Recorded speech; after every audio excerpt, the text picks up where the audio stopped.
Welcome to HTV. నేను మీ anchor Hemamali. And ఈ రోజు HTVలో లేటెస్ట్ అప్డేట్ అబౌట్ ఫిలిం ఏంటి అంటే కనుక అల్లు అర్జున్ రియాక్షన్ అని చెప్పొచ్చు, లేదా Allu Arjun counters to mega fans and power star Pawan Kalyan గారి డైలాగ్స్ అని చెప్పొచ్చు. ఎందుకంటే చాలా రీజన్స్ ఉన్నాయి ఇందులో. అంటే మెయిన్ పొలిటికల్ గా ఎలక్షన్స్ అయిపోయిన తర్వాత మన పవర్ స్టార్ పవన్ కళ్యాణ్ గారు పిఠాపురానికి ఎమ్మెల్యే అయిన తర్వాత ఆఫ్టర్ చాలా డేస్ తర్వాత, చాలా గ్యాప్ తర్వాత, చాలా కాంట్రవర్సీస్ తర్వాత అల్లు అర్జున్ గారు for the first time press ని మీట్ అవడం అయితే జరిగింది.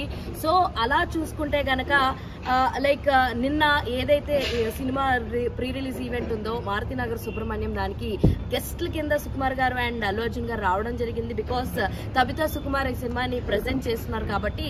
అయితే సినిమా అంతా ఒకెత్తుంటే ప్రీ రిలీజ్ లో అల్లు అర్జున్ మాట్లాడినటువంటి స్పీచ్ ఇప్పుడు తెగ వైరల్ అయిపోతుంది.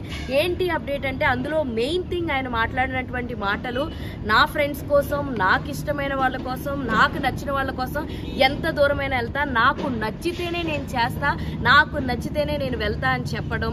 అండ్ అలాగే నాకు ఏదైతే ఇష్టమో అదే నేను చేస్తానని చెప్పడం. ఇవన్నీ ఏంటంటే గతంలో మెగా ఫ్యాన్స్ చేస్తున్నటువంటి కౌంటర్స్ కి ఈయన రిప్లై ఇస్తున్నట్టుగా ఉంది. అండ్ మొన్న రీసెంట్ గా ఒక ప్రెస్ మీట్ లో పవన్ కళ్యాణ్ గారు ఏదైతే స్మగ్లింగ్ గురించి హీరోలు సినిమాలు చేస్తున్నారో దానికి ఈయన మళ్ళా కౌంటర్ అటాక్ గా ఇచ్చినట్టు, నాకు ఏది అనిపిస్తే అదే చేస్తా, నాకు ఏది నచ్చితే అదే చేస్తా అన్నట్టు కౌంటర్ అటాక్ ఇచ్చినట్టుగా అయితే చాలా మంది అనుకుంటున్నారు. ఎప్పుడైతే ఈ స్పీచ్ బయటకు వచ్చేసిందో వెంటనే మళ్ళా mega fans versus Allu Arjun fans war అయితే స్టార్ట్ అయిపోయిందని చెప్పొచ్చు వాళ్ళందరూ కూడా. అండ్ ఇంకొకటి ఏంటంటే ఇందులో లైక్ మన బన్నీ గారు ఏం చెప్పారంటే, ఫ్యాన్స్ వల్లే నేను ఇప్పుడు ఇలా ఉన్నాను, నేను హీరో అవడానికి మెయిన్ రీజన్ నా ఫ్యాన్సే అనడం. దానికి మెగా ఫ్యాన్స్ అందరూ కూడా గంగోత్రి టైంలో మీకు ఎక్కడ ఫ్యాన్స్ వచ్చారు, ఎక్కడి నుంచి వచ్చారు ఫ్యాన్స్, అప్పుడు మీకు అసలు ఫ్యాన్సే లేరు కదా అని కౌంటర్ డైలాగ్స్ ఇవ్వడం మళ్ళా ఈ వారంతా కూడా స్టార్ట్ చేసింది అయితే మన బన్నీ గారు అని చెప్పేయచ్చు ఇండైరెక్ట్ గా.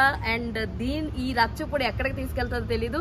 అండ్ ఎట్టి పరిస్థితిలో డేట్ అయితే మార్చుకోము, December 6th కి మేము వస్తాం, ఎవరు వస్తారో చూసుకుందాం, తగ్గేదేలే అంటూ మరి మన అల్లు అర్జున్ గారు అయితే ఆన్ స్టేజ్ కన్ఫర్మ్ చేస్తారు, డిక్లేర్ చేస్తారు. ఈసారి పుష్ప 2లో అయితే ఎటువంటి లేట్ అయితే లేదు. ఇది లేటెస్ట్ అప్డేట్. ఇలాంటి ఇంట్రెస్టింగ్ అప్డేట్స్ కోసం ప్లీజ్ డూ ఫాలో HTV.